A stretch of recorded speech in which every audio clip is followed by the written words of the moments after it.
ठीक है नहीं, ये सब मतलब घोषणा करते रहते हैं, काम कुछ करते नहीं है। एक प्रधानमंत्री थे कांग्रेस के मनमोहन सिंह, जो 10 साल लगातार बोले ही नहीं, एक बोलते हैं तो लगातार झूठ बोलते हैं। अब हम आपके लिए आयुष्मान बताएं, सौभाग्य बताएं, प्रधानमंत्री जी कौशल विकास बताएं, प्रधानमंत्री जी अन्य योजना बताएं।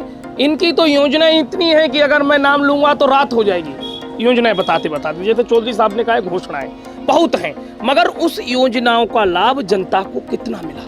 किसानों के लिए सम्मान निधि दे रहे हैं, आप देखिए जो कितनी बड़ी सम्मान निधि है। आप देखिए वही किसान हरियाणा में, वही किसान पंजाब में, वही किसान दिल्ली में, वही किसान पश्चिमी उत्तर प्रदेश में भारतीय जनता पार्टी के नेताओं का कैसा स्वागत। कांग्रेस की सरकार में जब 350 रुपये का सिलेंडर हुआ था तो इनकी सरकार की एक मंत्री जो है जलेबी रानी, इनके मोदी जी की मंत्री जो है जलेबी रानी, हम तो जलेबी रानी कहेंगे उनके लिए, वो सर पे रख के घूमती थी ऐसे करके। आज वो कहाँ चली गई। उन बेचारे जाटवों के बच्चों के बर्तन अलग रखवा दिए जाते हैं, उनसे ये कहा जाता है कि ये बच्चे आप अपने आप धो के रखोगे।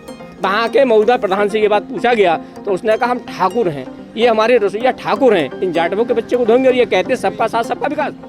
तो मैं समझता हूं कि कोरोना प्रबंधन में सारे मुख्यमंत्री जितने भी उत्तर प्रदेश के थे उसमें योगी जी को डिस्टिंक्शन मार्क्स मिले थे। और इसके अलावा हमने जो प्रधानमंत्री की योजनाएं थी, हमारे मोदी जी की योजनाएं थी, सौभाग्य योजना, हमारा ये तुम्हारे उज्ज्वला योजना और इस तरीके की प्रधानमंत्री आवास योजना, इसमें जो हमने कार्य किया वो जात पात को देख के, धर्म मजहब को देख के नहीं किया। हर व्यक्ति के लिए हमने पूरा सम्मान दिया।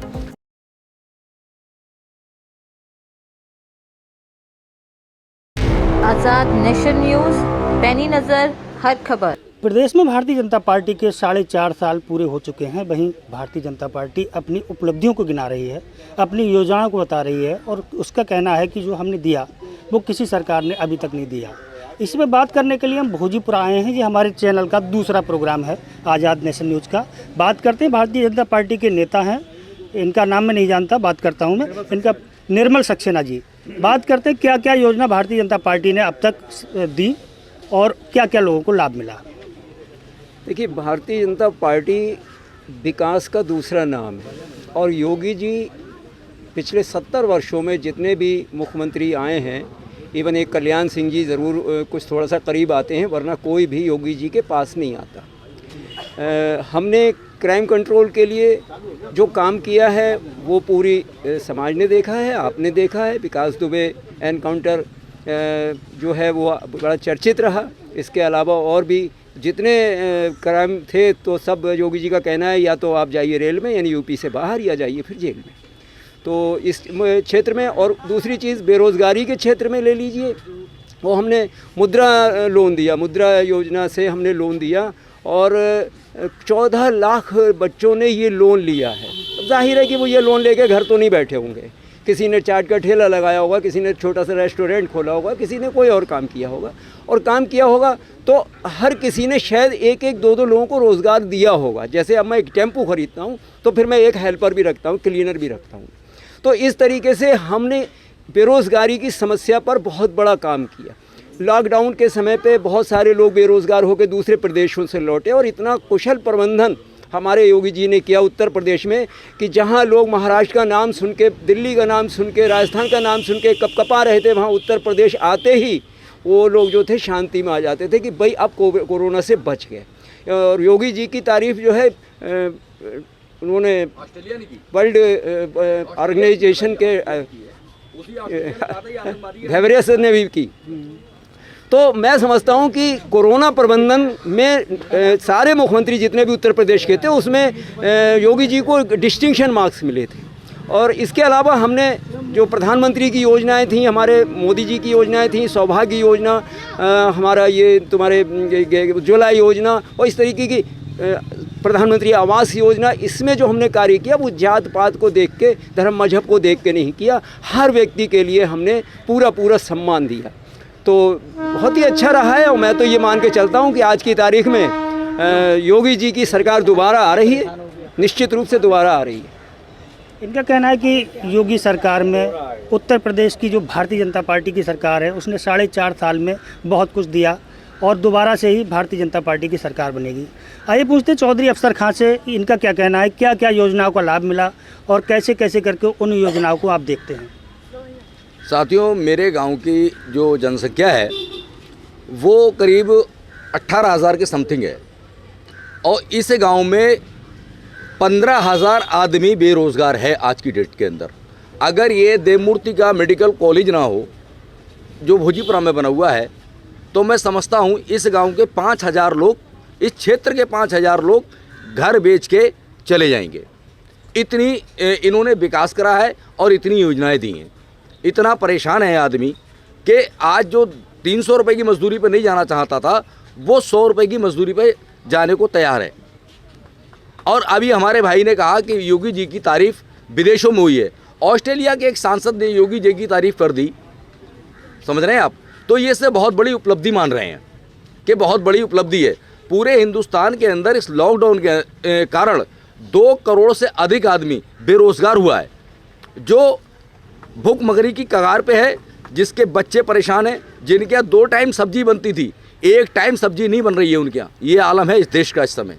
योजनाएं तो दी, गैस दी, सबको गैस मिली, तो खाली सिलेंडर रखे हुए हैं बेचारों घर में। भाई खाली सिलेंडर रखे हुए हैं। जब कांग्रेस गवर्नमेंट गई थी तो 450 रुपये का सिलेंडर था, ठीक है नहीं, जो आज 925 रुपये का लोगों को भराना पड़ रहा है। योजनाएं तो काफ़ी, अभी कल भी चर्चा की गई है। कल भी एक मेला लगाया था बीजेपी ने, कि अब स्मार्ट कार्ड बनेंगे, यहाँ पे ये होगा वो होगा, तमाम तरीके की विकलांगों को रिक्शे दिए जाएंगे। एक विकलांग मेरे गांव का गया माननीय विधायक के पास, उसने कहा कि साहब मुझे भी एक रिक्शा दिला दीजिए। बोले अब आए रिक्शा लेने के लिए। उस मतलब देश के प्रधानमंत्री कह रहे हैं कि इन्हें दिव्यांग कहिए, विकलांग मत कहिए, और हमारे विधायक जी उसको हड़का रहे हैं। तो सरकार की योजनाओं के बारे में क्या कहना चाहते हैं, कैसी योजनाएं हैं जो दिखा रहे हैं, बता रहे हैं, मतलब धरातल पे क्या है, उसका असर क्या है धरातल पे? धरातल पे क्या है, मतलब ये घोषणा सरकार है, घोषणाएं तो कर सकती है लेकिन धरातल पे उसको नहीं ला सकती है, समझ रहे हैं आप। मतलब घोषणाएं तो कितनी भी कर दे। जैसे हमारे माननीय प्रधानमंत्री जी कल अमेरिका में थे और वहाँ से कुछ मतलब धरोहर ला रहे हैं, वो जो बता रहे हैं कि अंग्रेज यहाँ से बिना उससे उस समय ले गए थे और वो वापस ला रहे हैं, ठीक है नहीं। ये सब मतलब घोषणा करते रहते हैं, काम कुछ करते नहीं है। एक प्रधानमंत्री थे कांग्रेस के मनमोहन सिंह, जो 10 साल लगातार बोले ही नहीं, एक बोलते हैं तो लगातार झूठ बोलते हैं। इनका कहना है कि योजनाओं का धरातल पर कोई भी असर नहीं दिखा है और प्रधानमंत्री के बारे में कहा कि वो योजनाएं जो बताते हैं, जो भी कुछ बताते हैं, वो सिर्फ झूठी बताते हैं, सच नहीं बोलते हैं। आइए इस बारे में इनका क्या कहना है पूछना चाहेंगे। योजनाएं सरकार ने बहुत दी, उज्ज्वला दी, कल उनका बहुत बखान भी किया गया, उस बारे में क्या कहना चाहेंगे। प्रधानमंत्री उज्ज्वला योजना के जो कनेक्शन दिए गए हिंदुस्तान के अंदर, चौधरी साहब ने कहा नहीं, योजना कई दी गई, उज्ज्वला ही नहीं, योजनाएं कई दी गई, आयुष्मान योजना दी गई, तमाम योजनाएं दी गई, मगर निश्चित रूप से इसका परिणाम 2022 में आप लोगों को देखने को मिल जाएगा। कितनी योजनाएं दी, कितनी जनता तक योजनाएं पहुंची। मतलब योजना देने के बाद भी परिणाम सुनिए, आपने पूरी बात नहीं सुनी। परिणाम आपके पास पहुंचेगा। पूरे प्रदेश में इस समय भारतीय जनता पार्टी से लोग उब चुके हैं। आप सर्वे करा लीजिए और परिणाम विधानसभा चुनाव में इन्हें निश्चित मिल जाएगा। इन्हें निश्चित परिणाम मिल जाएगा। उत्तर प्रदेश में आज की स्थिति में भारतीय जनता पार्टी अपना जनाधार खो चुकी है। परिणाम तो वो अलग बात है, बात योजनाओं की चर्चा अब हम क्यों करें। अब हम आपके लिए आयुष्मान बताएं, सौभाग्य बताएं, प्रधानमंत्री जी कौशल विकास बताएं, प्रधानमंत्री जी अन्य योजना बताएं। इनकी तो योजनाएं इतनी है कि अगर मैं नाम लूँगा तो रात हो जाएगी योजनाएं बताते बताते। जैसे चौधरी साहब ने कहा घोषणाएं बहुत हैं, मगर उस योजनाओं का लाभ जनता को कितना मिला। मैंने ये देखा कि पहले गर्भवती महिला कोई हुआ करती थी तो उसे 1400 रुपये मिलते थे। आज मोदी जी उसे 6000 रुपये दे रहे हैं, अच्छी बात है। मगर किसी प्राइवेट हॉस्पिटल में भी अगर पहले पैदा होता था कोई शिशु तो उसे भी 1400 रुपये मिलते थे। आज की डेट में अगर SRMS में कोई बच्चा पैदा हो रहा है उसे वो 1400 रुपये समाप्त कर दिए गए। किसानों के लिए भी दे रहे हैं सम्मान निधि, किसानों के लिए सम्मान निधि दे रहे हैं। आप देखिए जो कितनी बड़ी सम्मान निधि है। आप देखिए वही किसान हरियाणा में, वही किसान पंजाब में, वही किसान दिल्ली में, वही किसान पश्चिमी उत्तर प्रदेश में भारतीय जनता पार्टी के नेताओं का कैसा स्वागत कर रहे हैं। सम्मान निधि देने के बाद में स्वागत किस तरह से हो रहा है, ये परिणाम पूरे प्रदेश और पूरे देश की जनता देख रही है। इनका कहना है कि योजनाएं जो बताई गई हैं वो सिर्फ कागजों में है, सब हवा हवाई हैं, योजना कोई भी धरातल पर उतरती दिखाई नहीं दे रही है। आइए पूछते हैं, आप क्या कहना चाहेंगे योजनाओं के बारे में जो बीजेपी सरकार ने 4.5 साल में जनता के लिए दिया? मैं लाल उसको सिंह कैसे यादव देखते हैं आप? नमस्कार। ये हमारे बड़े भाई निर्मल सक्सेना अभी ये बता रहे थे, निर्मल सक्सेना जो हमारे बड़े भाई हैं बीजेपी ये बता रहे थे कि भाई हमारे योगी जी ने गुंडा मुक्त प्रदेश कर दिया। गुंडों को ये बता दिया कि भाई या तो रेल में या जेल में। ठीक, अभी 20 तारीख को मैं इटावा एक दावत में जा रहा था, तो एक रास्ते में एक कस्बा पड़ता है बेबर। जब मैं बेबर में वहाँ बैठ के चाय पी रहा था तो वहाँ पर एक चर्चा चल रही थी, और वहाँ पर जो एक लड़की थी जो स्कूल में रेप करके मार दिया गया उसकी विवेचना एसआईटी कर रही थी। इनके यहाँ अगर किसी को लैट्रिन आ गई तो एसआईटी जांच होगी, किसी की हत्या हो गई तो एसआईटी जांच होगी। इनकी एसआईटी जांच जो होती है उस जांच के आज तक आप देख लीजिए कितनी भी जांचें हुई हैं। चाहे आप अलीगढ़ ले लीजिए, अलीगढ़ में वहाँ का डीएम कौन था? पूरी मीडिया, आप जैसी मीडिया पे गोदी मीडिया ने तो कुछ भी नहीं दिखाया, आप जैसे मीडिया के भले लोग थे, आपने क्या क्या नहीं दिखाया। पूरे देश में हाहाकार मचा, लेकिन उस डीएम को नहीं हटाया गया। उस लड़की की हत्या करने के बाद में जो विवेचक था वो भी मोदी जी के बराबर का था। ठीक, हाई कोर्ट ने जब रिट हुई उसकी लड़की की, उसके परिवार वालों ने रिट की, तो हाई कोर्ट ने जब संज्ञान लिया तो हमारे देश का, प्रदेश का बहुत बड़ा दुर्भाग्य है। ये मेरी जानकारी में पहली बार हमारे प्रदेश का मुखिया डीजीपी को कोर्ट ने तलब किया और इतना अपमानित किया, उसने कहा केस डायरी लेके आइए और कल तक आप यहीं रहेंगे। ठीक, ये कहते हैं कि क्राइम खत्म हो गया, गुंडा भाग गए। अब आ जाइए विकास पे। ये कहते हैं कि विकास हुआ, हमारे इस 4.5 साल में विकास ना होकर विनाश हुआ। ये कहते हैं कि कोरोना काल, कैसे कहेंगे? इतनी योजनाएं दी गई, उज्ज्वला योजना मिली लोगों को, सौभाग्य योजना दी गई, किसान सम्मान निधि मिली, क्या कैसे कह देंगे विकास नहीं हुआ? इस पीपलसाना चौधरी से जहाँ डिबेट चल रही है, इस गांव में 18,000 के समथिंग आबादी है। एक एक घर जाके आप गणना कर लीजिए, उस उज्जवल योजना का जो गैस सिलेंडर है कितने लोगों के भरा हुआ है, कितने लोगों के भरा हुआ है। इन्होंने ठगने का एक सिस्टम तैयार किया सरकार ने कि जैसे मई मछली को जब मारते हैं तो उसमें घेसा पोया जाता है, अगर वो घेसा नहीं डालोगे तो मछली नहीं मरेगी। तो इन्होंने जनता को बेवकूफ़ बनाने के लिए ये कहा हम आपको फ्री कनेक्शन दे रहे हैं। कांग्रेस की सरकार में जब 350 रुपये का सिलेंडर हुआ था तो इनकी सरकार की एक मंत्री जो है जलेबी रानी, इनके मोदी जी की मंत्री जो है जलेबी रानी, स्मृति ईरानी, हम तो जलेबी रानी कहेंगे उनके लिए, वो सर पे रख के घूमती थी ऐसे करके। आज वो कहाँ चली गई? जो 925 रुपये का सिलेंडर है, ठीक, और फोटो खिंचाने के लिए वो एक टूटे से टेबल पे बैठ के ये कहती है हम तो लस्सी पी रहे हैं यहाँ पर। हमें दिखा दें उन्होंने कितनी जगह जाके लस्सी पी है रोड पे बैठ के, वो क्या जाने गरीब का दर्द। ये भाजपा वाले ये किसी का दर्द नहीं जानते हैं। अभी आप आ जाइए क्राइम पे। दिल्ली कोर्ट में अभी परसों क्या हुआ, हमारे देश के गृह मंत्री कौन है? अमित शाह जी, ठीक, और वहाँ की पुलिस की जिम्मेदारी किसकी है? उनकी। कोर्ट के अंदर जब वहाँ पर गोली चलती है, गुंडे की हत्या होती है, चलो हम मानते हैं, अगर वहीं पर वो 2 मुसलमान होते तो इनके लिए 4 महीना पहले से फैक्ट्री बनानी पड़ती है तार बनाने की। उनके तार पता नहीं अमेरिका, जापान, पाकिस्तान कहाँ से जोड़ दिए जाते, ठीक, कहाँ से जोड़ दिए जाते। ये हमारे देश की सुरक्षा की बात करते हैं, ठीक, हमारे देश की सुरक्षा की बात करते हैं और सम्मान की बात करते हैं। अब आप आ जाइए, अभी आप डेली देख रहे हैं, न्यूज़ में भी चला है और यूट्यूब पे भी चल रहा है। एक स्कूल में जो बेचारे वहाँ एससी के बच्चे हैं, भाई प्राइमरी में कौन जाता है? शिक्षा तो इन्होंने बेच दी, शिक्षा तो ख़त्म कर दी, क्योंकि ये तो सब करोड़पति हैं, इनके बच्चे तो सीबीएसई बोर्ड में पढ़ेंगे, ठीक। वहाँ पर उन बेचारे जाटवों के बच्चों के बर्तन अलग रखवा दिए जाते हैं, उनसे ये कहा जाता है कि ये बच्चे आप अपने आप धो के रखोगे।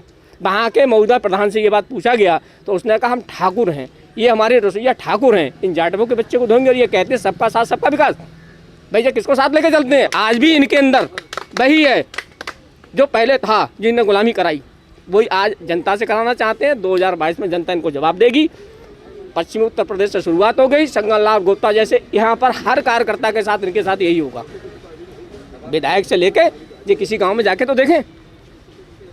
तो मैं तो यही कहना चाहूँगा, बाकी धन्यवाद। इनका कहना है कि क्राइम को कंट्रोल करने में सरकार विफल रही है। दिल्ली में अभी जो कांड हुआ उसको लेके कहना है कि गृह मंत्री भी विफल रहे इसमें, आइए पूछते हैं कि हमारे साथ हैं, आपका क्या नाम है? शाहिद खान। शाहिद जी हैं। इनसे पूछते हैं कि क्या क्या योजनाओं का लाभ मिला। देखिए, योजनाएं तो अभी हमारे बहुत सामान्य साथियों ने बताया, इसमें कोई दो राय नहीं है। सिर्फ कागज़ों में योजनाएं चली, धरातल पर योजनाओं का कोई काम नहीं हुआ। विकास की बात करते हैं, स्वच्छ भारत मिशन, बहुत सारी योजनाएं सुनने में बड़ी अच्छी लगी। आप जरा कैमरे का रुख एक तरफ कर लें, ये भी स्वच्छ भारत मिशन का एक हिस्सा है, न दरवाज़ा है। ये इसी सरकार में बनी, किसी और में नहीं बनी। आप देख लीजिए, इसका हाल ये है। यह है विकास। इस विकास को अगर आप देखें, हकीकत का विकास उनका ये है। विकास के नाम पे कुछ नहीं है, सिर्फ धोखा है। और ये हिंदुस्तान में सिर्फ हिंदू और मुस्लिम की राजनीति करना चाहते हैं। हिंदू मुस्लिम की राजनीति करके अपने आप को ये साबित करना चाहते हैं कि हम देश के और अपने राष्ट्र हित के हम ही ठेकेदार हैं। मैं आपके चैनल के माध्यम से ये बता देना चाहता हूँ कि इस हिंदुस्तान में डेमोक्रेसी है, हर आदमी को अपनी बात कहने की हक है। संविधान से देश चलता है, जुमलों से देश नहीं चलता। इस देश के अंदर हम एज ए मुसलमान होने के नाते जो राष्ट्रहित हमारे अंदर है, शायद वो किसी के अंदर नहीं होगा। हम जब मर जाते हैं, हमारी मातृभूमि जो ये ज़मीन जिसको हम भारत माता कहते हैं, हमें इसी में दफनाया जाता है, हम इसी में रहते हैं। और जब इनका इंतकाल होता है तो जला के उसके बाद में पता नहीं राख हवा में कहाँ उड़ के चली जाती है। क्या राष्ट्रहित के ये ठेकेदार हैं? राष्ट्रहित के हम जिम्मेदार हैं। हम देश से मोहब्बत करते हैं, अपने देश से मोहब्बत करते हैं, देश के हर व्यक्ति का सम्मान करते हैं। हिंदू, मुसलमान, सिख, ईसाई सब हमारे भाई हैं। हम चाहते हैं देश में अमन और अमान रहे, और अमन अमान के साथ ही लोग सच्ची बात जो हो उसमें चले।